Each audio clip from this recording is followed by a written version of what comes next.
Hi friends, आज हम लोग स्टार्ट करने जा रहे हैं द इंडियन पार्टनरशिप एक्ट 1932। ये छोटा एक्ट है और इसी के साथ हम लोग ट्राई करेंगे कि ये जल्दी ख़त्म हो जाए। तो इसका सेक्शन 1 से हम लोग स्टार्ट करते हैं, जो बोलता है short title, extend and commitment.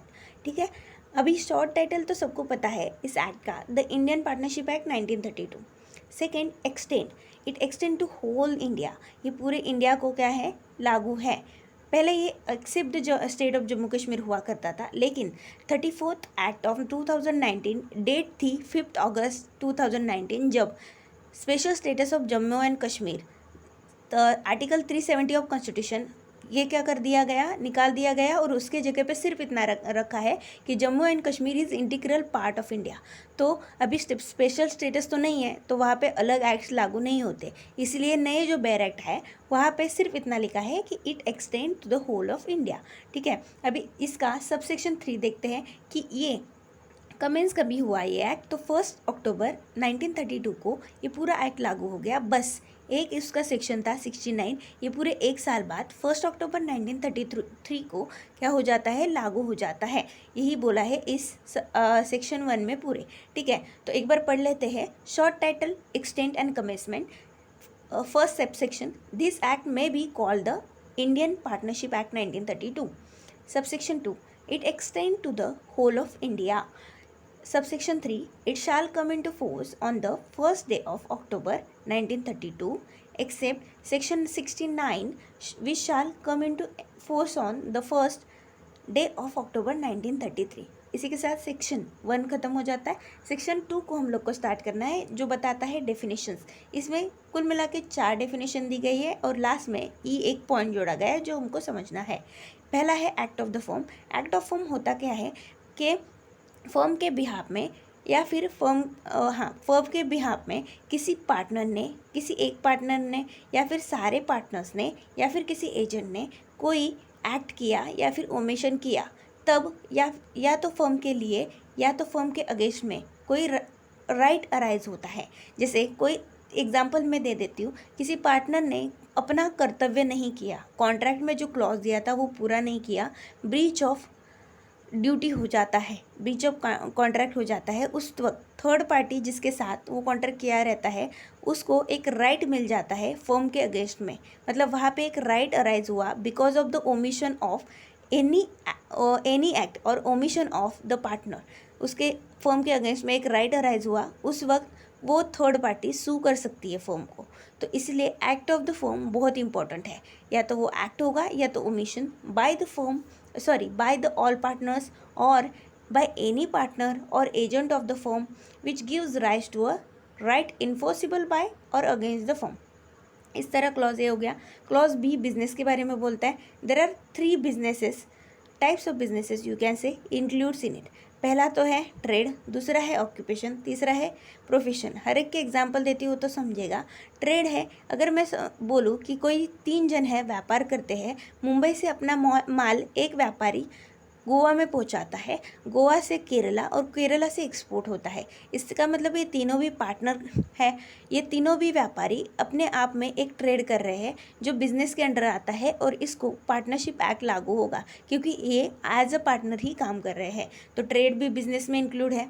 दूसरा बात आता है ऑक्यूपेशन। ऑक्यूपेशन मतलब कोई भी कंस्ट्रक्शन ले लो या फिर मैन्युफैक्चरिंग कंपनी ले लो जो अपना काम कर रही है, अगर वो कोई पार्टनरशिप में कर रही है, दो पार्टनर मिलके या 3 पार्टनर मिलके या ज़्यादा भी हो सकते हैं, तो उस वक्त ये ऑक्यूपेशन भी बिजनेस कहलाता है। और तीसरा आता है प्रोफेशन। अगर किसी एक क्लास में, अगर आपने देखा होगा, 2 पार्टनर मिलके कोई क्लास खोल लेते हैं और वो वहाँ पे पढ़ाते हैं। पढ़ाना एक प्रोफेशन है, यानी कि प्रोफेशन भी बिजनेस के अंडर आएगा और वहाँ पे भी पार्टनरशिप एक्ट लागू होगा। इसी के साथ क्लॉज बी खत्म हो गया। क्लॉज सी अभी क्या बोलता है, प्रिस्क्राइब का मीनिंग क्या होता है। प्रिस्क्राइब का मीनिंग होता है कि ये एक्ट में जो दिया गया है उसका मीनिंग प्रिस्क्राइब वो लागू होता है। लेकिन अकॉर्डिंग टू अस प्रिस्क्राइब का मीनिंग हम लोग ऐसा मानते हैं कि कोई एक्सप्लेनेशन या डिस्क्रिप्शन होता है, वो होता है प्रिस्क्राइब का मीनिंग। उसके बाद C1 क्या बोलता है, रजिस्ट्रार क्या होता है। 2 पॉइंट इंपॉर्टेंट है, रजिस्ट्रार में क्या क्या इंक्लूड होता है। पहला तो है डिप्यूटी रजिस्ट्रार ऑफ फर्म और दूसरा है assistant registrar of firm. Question पूछा जा सकता है, तो ये दोनों रजिस्ट्रार में इंक्लूड होते हैं। ठीक है। और इसका अपॉइंटमेंट है वो सब सेक्शन 2 में दिया गया है, मतलब मीनिंग ऑफ रजिस्ट्रार दिया है सब सेक्शन 1 ऑफ सेक्शन 57, और अपॉइंटमेंट कैसे हुआ होगा वो कहाँ दिया गया है, सब सेक्शन 2 ऑफ सेक्शन 57। इसी के साथ C1 क्लॉज खत्म हुआ। अभी क्लॉज डी क्या बोलता है वो देखते हैं, थर्ड पार्टी। अभी थर्ड पार्टी क्या होती है, पार्टनर के अलावा जो भी होते हैं जो फर्म के साथ काम करते हैं, फर्म के लिए या फिर फर्म के साथ कोई कॉन्ट्रैक्ट करते हैं या फिर फर्म के साथ कोई भी बिजनेस करते हैं, तो वो सारे थर्ड पार्टी में आते हैं। तो third party used in relation to a firm or to a partner there in means any person who is not a partner in the firm. जो पार्टनर नहीं है वो थर्ड पार्टी बन जाता है, और जिसका रिलेशन टू अ फर्म होना चाहिए और to any of the partner there in means any person, तो उसको बोलते हैं थर्ड पार्टी। ठीक है। उसके साथ लास्ट में बोला गया है एक्सप्रेशन यूज़। यहाँ इस एक्ट में कोई भी एक्सप्रेशन यूज़ किया गया है लेकिन डिफ़ाइन नहीं किया गया है, वो इंडियन कॉन्ट्रैक्ट एक्ट में जैसे डिफ़ाइन किया है वैसे ही मीनिंग यहाँ पे लिया जाएगा। इसी के साथ आपका सेक्शन 2 भी ख़त्म हुआ। अभी सेक्शन 3 हम लोग देखेंगे। यहाँ पे बोलते हैं कि इंडियन कॉन्ट्रैक्ट एक्ट के अनुसार जो भी प्रोविज़न अनरिपील्ड है, निकाली नहीं गई है, उसका मतलब वैसे ही लिया जाएगा जैसे इंडियन कॉन्ट्रैक्ट एक्ट में लिया गया है। मतलब अगर स्पेसिफिकली हम लोग यहाँ पे लिखते नहीं है कि इंडियन पार्टनरशिप एक्ट में इंडियन कॉन्ट्रैक्ट एक्ट का ये जो प्रोविज़न है वो लागू नहीं होता या फिर वो रिपील्ड है, ऐसा अगर नहीं लिखा गया है, इसका मतलब वहाँ पे इंडियन कॉन्ट्रैक्ट एक्ट का प्रोविज़न लागू होगा। ये लिखा गया है सेक्शन 3 में।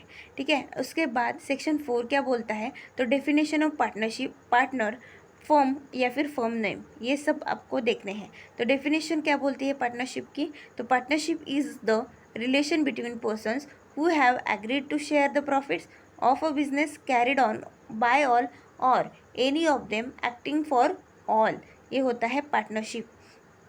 फिर मतलब ये एक रिलेशन होता है कुछ लोगों में जो प्रॉफिट शेयर करने के लिए एग्री हो जाते हैं और वो अपना बिजनेस कैरी करते हैं और एक दूसरे के लिए कार्य करते हैं, एक्टिंग फॉर ऑल, उसको बोलते हैं पार्टनरशिप। उसके बाद हमको देखना है पार्टनर कौन होते हैं, तो पार्टनरशिप में जो जो एंटर हो जाते हैं पर्सन उनको पार्टनर बोलेंगे इंडिविजुअली, और एक साथ बोलेंगे तो फर्म बोलेंगे, और जिस नाम के अंदर वो काम कर रहे हैं तो उसको फर्म नेम बोलेंगे।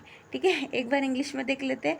Persons who have entered into partnership with one another are called individually partners and collectively a firm, and the name under which their business is carried on is called the firm name। इसी के साथ definition हो गई और हमारा section 4 भी पूरा हो गया। इसी के साथ हम आज का सेशन ख़त्म करते हैं। Thank you.